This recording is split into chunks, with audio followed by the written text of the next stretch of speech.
अभी तक हमने देख लिया था कॉन्स्टिट्यूशनल डेवलपमेंट ऑफ इंडिया का पार्ट 1 जो था company rule. Constitutional development of India, India का जो कॉन्स्टिट्यूशनल डेवलपमेंट है उसको हमने 2 पार्ट में बांटा है। एक था आपका कंपनी रूल और सेकंड था क्राउन रूल। कंपनी रूल में 6 एक्ट हमने पढ़ लिए।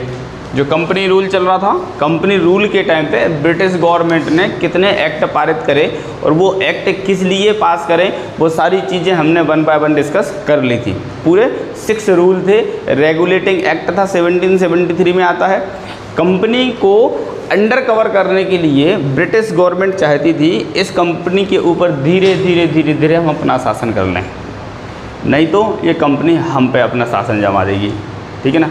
तो किसी आदमी को अगर कुचलना है, किसी सरकार को अगर कुचलना है, किसी साम्राज्य को अगर कुचलना है तो धीरे धीरे धीरे करके उसको ख़त्म किया जाता है। वही ब्रिटिश गवर्नमेंट ने किया। हिस्ट्री हम लोग इसलिए नहीं पढ़ते हैं कि हमें पता लगे कि कब कौन वाइसरॉय था, कौन गवर्नर जनरल था, कौन प्रिंस था, कौन प्रिंसेस था, कौन क्वीन था। इन चीज़ों को याद रखने के लिए हिस्ट्री नहीं पढ़ी जाती। हिस्ट्री पढ़ी जाती है ये पता करने के लिए, सीखने के लिए कि लोगों ने कैसे कैसे एक दूसरे को लूटा, कैसे कैसे बर्बाद किया। एक बड़े साम्राज्य को दबाने के लिए ब्रिटिश गवर्नमेंट ने कितनी अच्छी चालें चली कि कंपनी को धीरे धीरे धीरे धीरे धीरे धीरे करके अपने अधीन में ले आए। नहीं तो ब्रिटिश सरकार की हिम्मत नहीं थी कि ईस्ट इंडिया कंपनी को अपने कब्जे में कर पाती। पूरे ब्रिटेन पर कब्जा कर लेती ईस्ट इंडिया कंपनी। जो भारत पे कब्जा कर सकती थी, भारत की इतनी जनता पे कब्जा कर सकती थी, इतनी सी जनता थी ब्रिटिश गवर्नमेंट की, ब्रिटिश की आबादी, ब्रिटेन की, इंग्लैंड की। पूरा यूरोप कब्जा कर जाती कंपनी, इतनी बड़ी कंपनी हो गई थी। इतना उसके अंदर कॉन्फिडेंस डेवलप हो गया था। एक कंपनी इंडिया में रह के 1716 सेंचुरी में 1760s के समथिंग एक कंपनी जो फ्रेंच ईस्ट इंडिया कंपनी को हरा के यहाँ से भगा देती है। इंडिया में फ्रेंच ईस्ट इंडिया कंपनी भी आई थी, ब्रिटिश ईस्ट इंडिया कंपनी भी आई थी। British east India company French east India company से लड़के उसको मार कूट के भगा देती है। कॉन्फिडेंस हाई होगा कि नहीं होगा। और फिर बैटल ऑफ प्लासी और बैटल ऑफ बक्सर, 2 बड़े बड़े बैटल लड़े जाते हैं। दोनों में ब्रिटिश ईस्ट इंडिया कंपनी जीत जाती है। बहुत बड़े बैटल होते हैं, बैटल ऑफ बक्सर और प्लासी। 64 और 64 और कौन सा था 57 है ना, 1764 और 1757, बैटल ऑफ प्लासी और बक्सर। ये दोनों बैटल बिल्कुल उसके कॉन्फिडेंस को हाई कर देते हैं। तब वहाँ से फिर ब्रिटिश गवर्नमेंट को लगता है कि ईस्ट इंडिया कंपनी को धीरे धीरे करके कैसे भी करके रोकना पड़ेगा। एलिजाबेथ क्वीन थी उस टाइम पे। तो धीरे धीरे ये लोग कंपनी को सप्रेस करने के लिए अब एक्ट लेके आते कुछ कि आप ऐसा करो, आप ऐसा करो, आप ऐसा करो। देखो ब्रिटिश गवर्नमेंट चाहती तो एक ही बार में कंपनी पे कब्जा कर लेती, चलो ठीक है बहुत कर लिया तुमने, आ जाओ अब सरकार के अंडर में। डायरेक्ट रिवोल्ट हो जाता कंपनी और सरकार के बीच में, कंपनी और ब्रिटिश पार्लियामेंट के बीच में ब्रिटिश गवर्नमेंट के डायरेक्ट कॉन्फ्लिक्ट हो जाता और ब्रिटिश गवर्नमेंट हार जाती। पक्की बात है कि हार जाती। लेकिन कहते ना कि जो दिमाग से मारो, किसी को मारना है मतलब बर्बाद करना है, कोई साम्राज्य गिराना है, उसने भी दिमाग से किया ब्रिटिश गवर्नमेंट ने। धीरे धीरे धीरे लालच दिए, देखो पैसा भी दिया। रेगुलेटिंग एक्ट लाने के पहले 1773 में रेगुलेटिंग एक्ट आया था। इसके पहले 1772 में 1 मिलियन रुपया दिया था ब्रिटिश गवर्नमेंट ने कंपनी को, EIC को, ईस्ट इंडिया कंपनी को 1 मिलियन रुपया दिया। बोले लो जाओ मजे करो, कोई दिक्कत नहीं, कंपनी बर्बाद होने वाली है, कोई बोले संभालो। ईस्ट इंडिया कंपनी समझ गई थी कि ब्रिटिश गवर्नमेंट हम पे कुछ पाबंदी लगाने वाली है, तो हम पहले से ही अपने आप को बर्बाद घोषित कर देते हैं। हम पहले से ही कह देते हैं हमारे पास तो कुछ बचा नहीं है, हम तो बर्बाद हो गए, अपने अधिकारियों की तनख्वाह दे नहीं पा रहे, हमें कुछ भीख दे दो, कुछ लोन दे दो। जानबूझ के उसने लोन लिया ताकि ब्रिटिश गवर्नमेंट को लगे कि कंपनी वाकई फाइनेंशियल क्राइसिस से गुजर रही है, तो ब्रिटिश गवर्नमेंट का ध्यान कंपनी से भटक जाएगा। आगे बात समझ में। तो कंपनी ने पैसा मांगा 1772 में और गवर्नमेंट ने पैसा दिया, ठीक है। फिर 1773 में गवर्नमेंट एक्ट लेके आई। तो पहला एक्ट आया था आपका रेगुलेटिंग एक्ट, 1773 में आया। रेगुलेटिंग एक्ट में उसने अपना जनरल बनाया, जनरल को रिस्पॉन्सिबल कहा, बोले वो डायरेक्ट कम्युनिकेट करेगा ब्रिटिश गवर्नमेंट के साथ में। ठीक है। धीरे धीरे फिर पिट्स इंडिया एक्ट लेके आया, जब वॉरेन हेस्टिंग का करप्शन बढ़ने लगा। वॉरेन हेस्टिंग ठीक ठाक जब काम नहीं किया तो वॉरेन हेस्टिंग के ऊपर ब्यूरो ऑफ कंट्रोल बिठा दिया। फिर चार्टर एक्ट आया, धीरे धीरे इनकी पॉलिसीज़ को एक्सटेंड करते गए। चार्टर एक्ट 2 आया, फिर 1813 में आया, 33 में आया, 1853 में आया। जो 53 का चार्टर एक्ट था उसमें पूरी तरीके से कंपनी के राइट्स को ख़त्म कर दिया गया था कि अब कंपनी के पास कोई अधिकार नहीं बचा, ठीक है ना। अकेला एडमिनिस्ट्रेशन का अधिकार दे दिया कि ठीक है अब 20 ईयर्स तक एडमिनिस्ट्रेशन और चला लो, ठीक है, एडमिनिस्ट्रेशन चला लो, केवल आप अब ट्रेड नहीं कर सकते हो, रोक दिया गया था पूरा, ठीक है। फिर कंपनी काम करती आ रही थी 1853 से 1857 तक आते आते क्या हुआ, कंपनी ने अपनी आर्मी भी मेंटेन, अपनी पुलिस भी मेंटेन करके रखी थी, जिनको सिपॉय कहा जाता था। क्या कहा जाता था? सिपॉय। कंपनी की अपनी जो फोर्स थी उसको सिपॉय कहा जाता था। उस सिपॉय के अंदर, उनकी पुलिस के अंदर, पुलिस इंडिया के काफ़ी सारे लोग थे। उनमें से एक आदमी था मंगल पांडे। कौन था? मंगल पांडे। उस टाइम पे 1857 के पहले ये लोग नौकरी कर रहे थे बढ़िया, बंगाल में, कोई मेरठ में, आगरा में, दिल्ली में, लखनऊ, इलाहाबाद, सब जगह खूब सारे इंडियंस को उन लोगों ने नौकरी दे के रखी थी, सिपॉय की, सिपाही की, पुलिस की। उनमें से अब बीच में एक खबर फैलती है, अभी कंपनी का ही रूल चल रहा है, 1857 के पहले कंपनी ही काम कर रही है। इस ड्यूरेशन में एक खबर फैलती है कि जो कारतूस है ना, कारतूस जो उसकी बंदूक में भरा जाता था, उनकी बंदूकों का नाम कुछ राइफल नाम था उन बंदूक का, ठीक है ना, एनफील्ड राइफल, शायद एनफील्ड कंपनी है, जो जिसकी बुलेट गाड़ी आती ना वो एनफील्ड कंपनी है, और वो उस कंपनी की राइफल थी वो एनफील्ड राइफल, ठीक है। उसमें जो कारतूस डाला जाता था, उस कारतूस को भरने के पहले उसको ऐसा दांत से तोड़ना पड़ता था, लॉक लगा रहता था। कहा जाता था कि वो लॉक जो है वो गाय की और पिग की, सुअर की चर्बी से बना है, ऐसा कहा जाता था। ये खबर फैल गई, हाँ गाय की चर्बी उसके अंदर डली हुई है। चर्बी मतलब होता है फैट, गाय का और उसका पिग का फैट, हाँ वो मिला हुआ है उसमें, तो फैट से बोले ये बनती है। और बोले ब्रिटिश गवर्नमेंट ने जानबूझ के इसको मिलाया, गवर्नमेंट नहीं, अभी ब्रिटिश ईस्ट इंडिया कंपनी ने जानबूझ के इसमें मिलाया ताकि हम हिंदुस्तानियों का धर्म भ्रष्ट हो जाए, ठीक है ना। इंडिया के लोग बड़े धार्मिक थे, आधा तो इंडिया को बर्बाद, धर्म नहीं किया, सब अपना अपना धर्म का चोला पहन के बैठ गए। देशभक्ति होती तो काय को बाद देश बर्बाद होता, धर्म ने बर्बाद किया, सब अपना अपना धर्म लेके बैठ गया, तो पूरा यूनाइटेड एक धर्म बना लेते कि चलो ठीक है अपना एक ही धर्म कहलाया, तो एक बात समझ में आती, ठीक है ना। तो ब्रिटिश ईस्ट इंडिया कंपनी ने तो अपनी पूरी कोशिश करी कि इनको बांट दें, ये भी सामने आ गए और बट गए।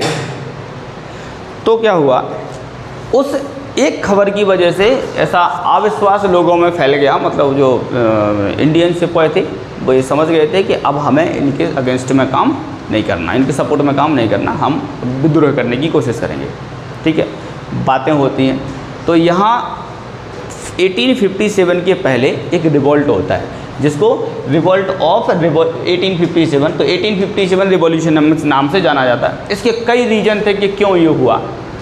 इसके पीछे आपको पता है, इसके पहले जो 1857 में से 1853 का जो रेगुलेटिंग एक्ट है, जो चार्टर एक्ट आया था, उस चार्टर एक्ट के बाद में 1854 से 56 से 58 तक,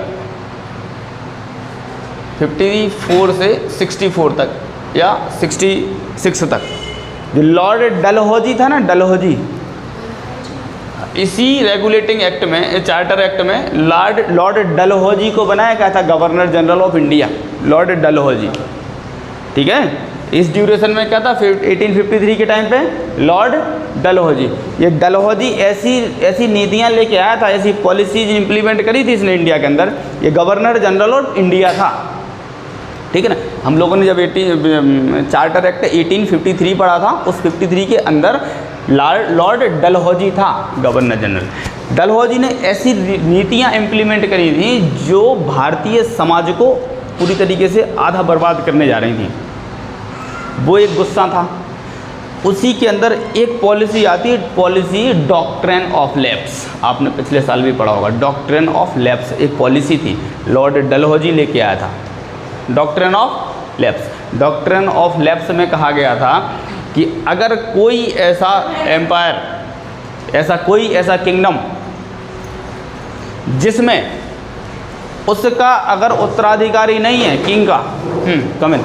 किंग का उत्तराधिकारी नहीं है, डॉक्ट्रिन ऑफ लैप्स, उस केस में वो किसी भी बच्चे को गोद नहीं ले सकता। इसको डॉक्ट्रिन ऑफ लैप्स कहा गया था। लास्ट ईयर शायद आप लोगों ने पढ़ा है डॉक्ट्रिन ऑफ लैप्स। कौन लेके आया था? ये डलहौजी लेके आया था।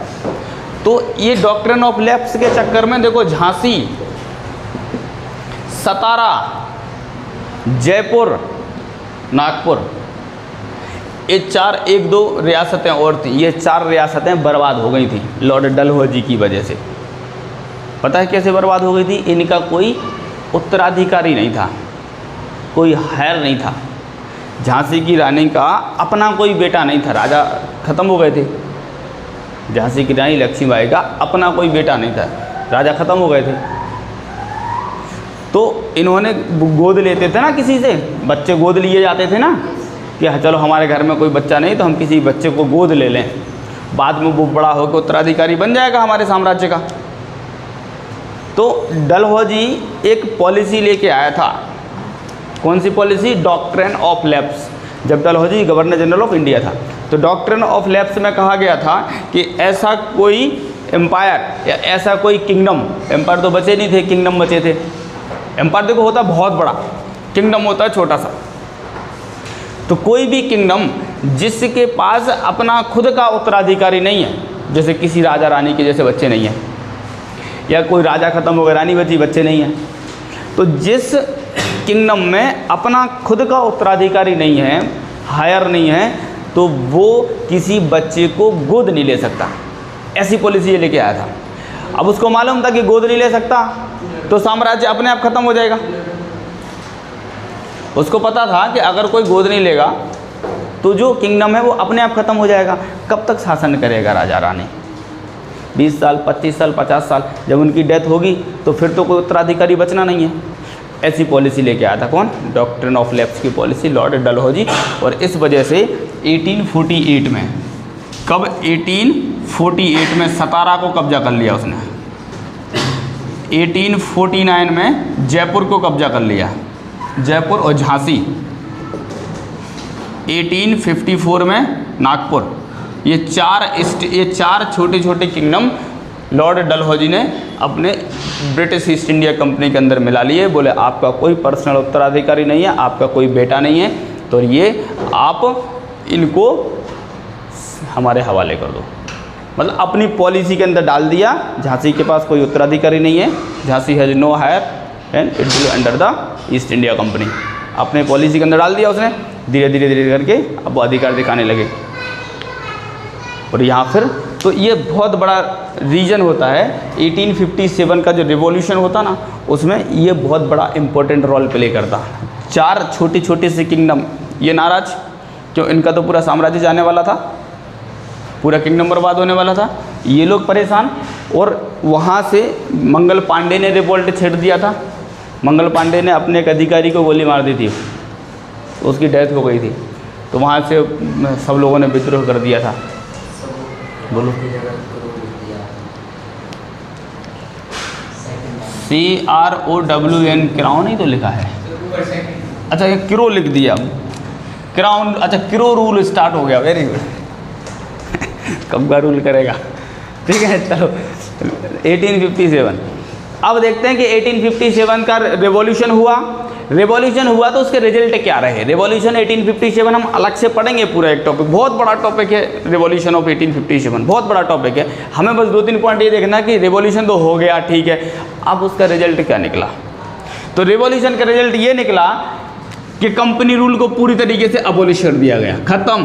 कंपनी टाटा बाय बाय, अब सरकार करेगी रूल। कौन सी? ब्रिटिश की गवर्नमेंट। और क्राउन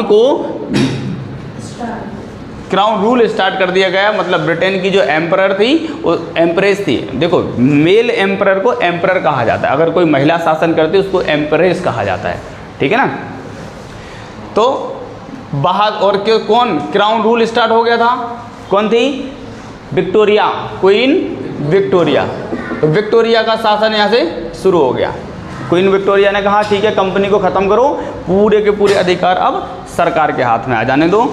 और जो नेता था ना बहादुर शाह जफर, क्या हुआ था कि सब लोगों ने मिलके दिल्ली की तरफ बढ़ गए, जितने भी रिवॉल्यूशनरी थे 1857 के सब लोग दिल्ली की तरफ पहुंचे और दिल्ली में बहादुर शाह जफर से रिक्वेस्ट करी कि भाई वो मुगल बादशाह था उस टाइम पे, बोले एक काम करो आपके पास अपनी पर्सनल सेना तो है ही, मुगल बादशाह था वो, आपके पास अपनी पर्सनल सेना तो है ही, हम लोग भी शामिल हो जाते हैं और तुम इस पूरे के पूरे रिवॉल्यूशन को लीड करो।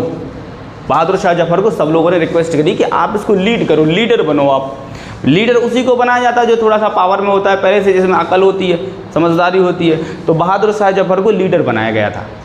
अब एक बात तो देखो, आप जानते हो कि किसी भी रिवॉल्यूशन का कोई बड़े काम का जो लीडर होता ना, तो उसका जो ओवरऑल जो अगर सबसे ज़्यादा फायदा मिलेगा तो वो लीडर को मिलेगा, और सबसे ज़्यादा जूते खाएगा तो लीडर ही खाएगा।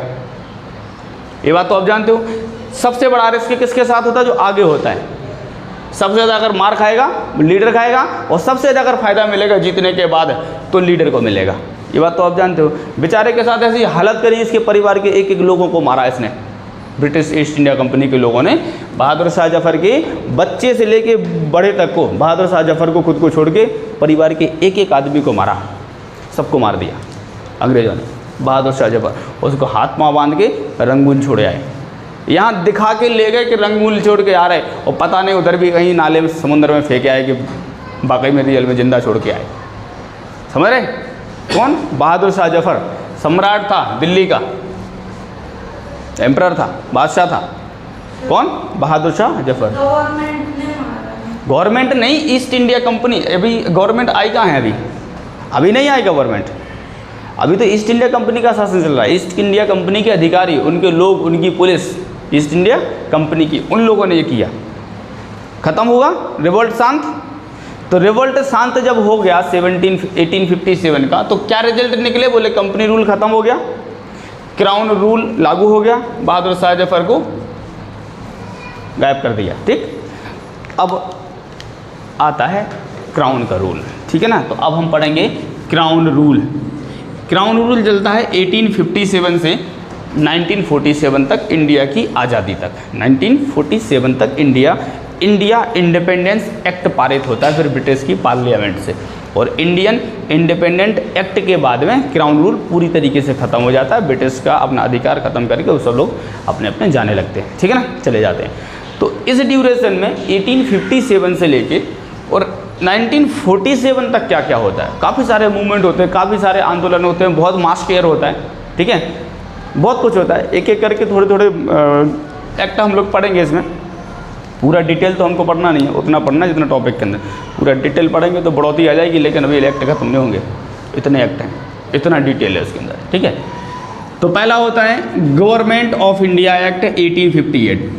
1858 में एक एक्ट आता है जिसका नाम है गवर्नमेंट ऑफ इंडिया। मतलब ब्रिटिश पार्लियामेंट इस एक्ट को अपने यहाँ से लागू करती है कि अब ये एक्ट जाएगा और इंडिया के ऊपर शासन करने के लिए एक्ट है ये।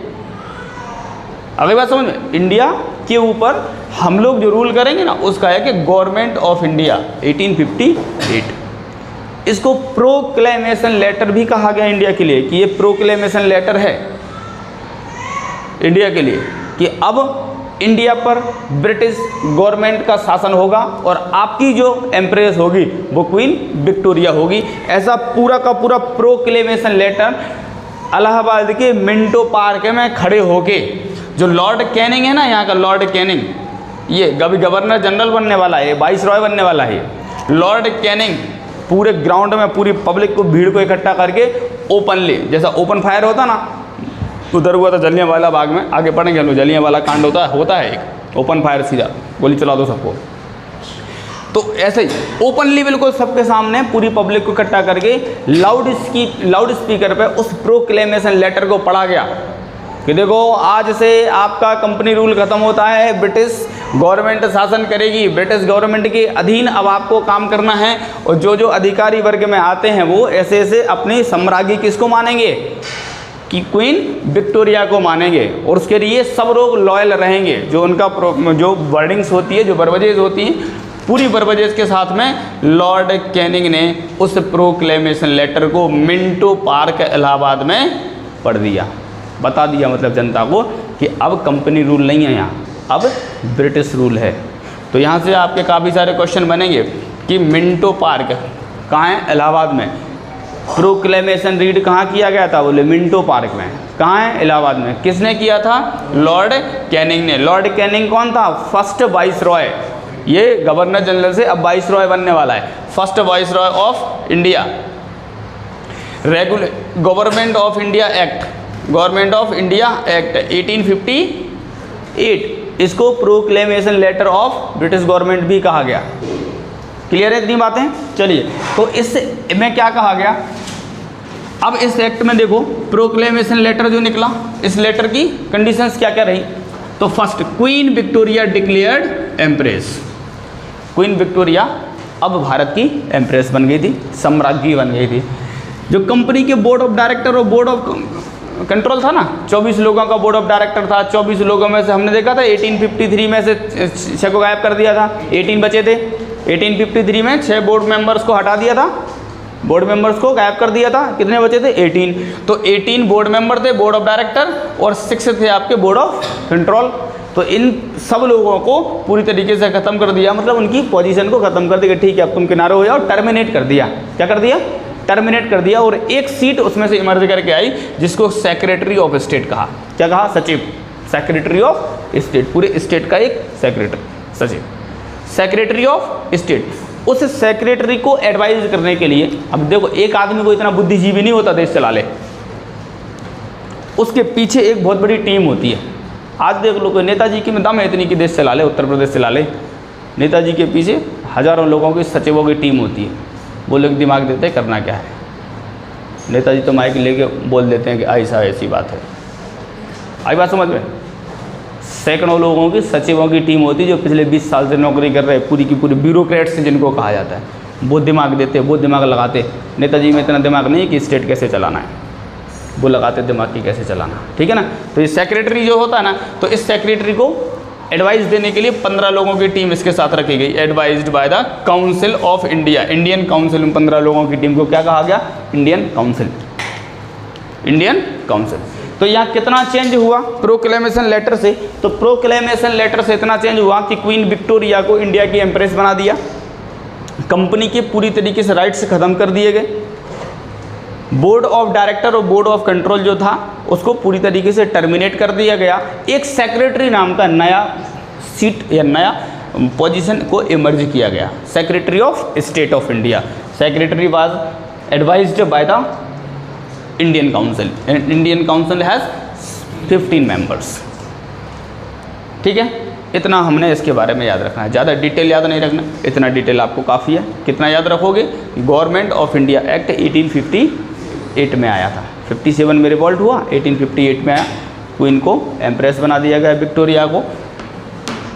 प्रोक्लेमेशन लेटर भी इसको कहा जाता है। प्रोक्लेमेशन लेटर मतलब गवर्नमेंट ऑफ इंडिया एक्ट, इसको मिंटो पार्क में खड़ा होकर रीड किया गया। किसने रीड किया, लॉर्ड कैनिंग ने रीड किया। मिंटो पार्क कहाँ है, इलाहाबाद में है। Lord Canning first vice Roy भी बना, और इसी एक्ट के अंदर अभी तक जो गवर्नर जनरल चल रहा था उस गवर्नर जनरल को वाइस रॉय बना दिया गया है। गवर्नर जनरल की सीट खत्म कर दी गई। समझ गए इतनी बात। चलिए, इसके बाद में आता है इंडियन काउंसिल एक्ट 1861। देखो काफ़ी समय बाद इंडियन काउंसिल एक्ट आता है, इंडियन काउंसिल। तो वाइस रॉय लॉर्ड कैनिंग, इसको ऑर्डिनेंस पावर दे दिया जाता। ऑर्डिनेंस से समझते हो ना, अध्यादेश बनाने के लिए, बिल बनाने के लिए, कानून बनाने की दम दे दी उसको कि तुम एक काम करो, इंडिया के अंदर तुम्हें अध्यादेश बना लो, ऑर्डिनेंस बना लो, ठीक है ना। ऑर्डिनेंस बनाने का पावर दे दिया गया किसको, गवर्नर जनरल को, मतलब वाइस रॉय को, Lord Canning. Ordinance power given. IPC, Indian penal code, जो सजा देने का प्रावधान होता ना, आईपीसी को इंट्रोड्यूस कर दिया गया। किसमें, 1861 के एक्ट में। 3 साल बाद इंडियन काउंसिल एक्ट आया 1861। क्या हुआ 1861 में, वाइस रॉय को ऑर्डिनेंस पावर दे दिया, वाइस रॉय को ऑर्डिनेंस पावर मिल गया, आईपीसी को इंट्रोड्यूस कर दिया गया, और 1862 में 3 हाई कोर्ट भी खोले गए। पहला सुप्रीम कोर्ट बंगाल में कब खोला गया था,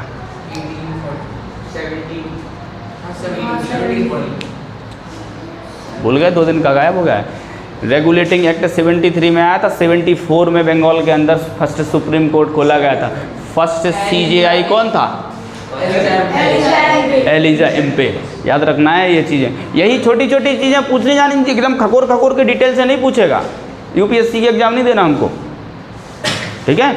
इतना ही पूछा जाएगा, ये नहीं पूछा जाएगा एलिजाबेथ की मम्मी का नाम क्या था, ये नहीं पूछेगा। एलिजा इम्पे की मम्मी का नाम क्या था, एलिजा इम्पे कब इंडिया आई थी, ये नहीं पूछेगा। एलिजा इम्पे की उम्र कितनी थी जब उसको CJI बनाया गया था, ये नहीं पूछेगा। ये पूछेगा कि फर्स्ट CJI मतलब chief justice of India in 1774 who was announced और हु वाज देयर। तो एलिजा इम्पे आदमी नहीं था, महिला नहीं थी, वो एक आदमी था, ध्यान रखना इस बात का। वो शी नहीं थी, वो ही था, सर एलिजा इम्पे था वो, ठीक है? अरे बात समझ। तो हाँ, ऐसे क्या कबूतर जैसे देख रहा है, वो एलिजा इम्पे वो आदमी ही था, ठीक है ना? चलिए, तो इंडियन काउंसिल एक्ट 1861 हमको भी मालूम था कि तुम ऐसे ही सोच रहे होगे, तभी हमने तो डाउट क्लियर किया। 1861 में क्या हुआ, वाइसरॉय को ऑर्डिनेंस पावर मिल गया, IPC को इंट्रोड्यूस कर दिया गया। यहाँ से ऑर्डिनेंस बनाएंगे, कोई गुनाह करेगा तो उसको IPC के अंडर में लाके उसको सज़ा का प्रावधान कर दिया गया। और 1862 में 3 हाई कोर्ट और बना दिए गए, कलकत्ता, मद्रास और बॉम्बे। इतना काम हुआ 1861 के एक्ट में। सुप्रीम कोर्ट तो कलकत्ता में था ही, बंगाल के अंदर। फिर तो बाद में फिर इंडिपेंडेंस के बाद शिफ्ट कर दिया गया ना इंडिया में। देखो, इंडिपेंडेंस के बाद जो क्या हुआ वो इंडियन गवर्नमेंट के फैसले रहे। अभी तक तो ब्रिटिश इंडिया चल रहा है, अभी तक इंडियन इंडिया नहीं चल रहा है, अभी ब्रिटिश इंडिया चल रहा है। अभी पूरे फैसले ब्रिटिश के हिसाब से हो रहे हैं, सारा काम ब्रिटिश अपने हिसाब से कर रही है यहाँ पर। समझ गए इतनी कहानी? यहाँ तक कोई किसी को दिक्कत होना नहीं चाहिए। एक बार इसका बढ़िया से रिवीजन ले लो, ठीक है?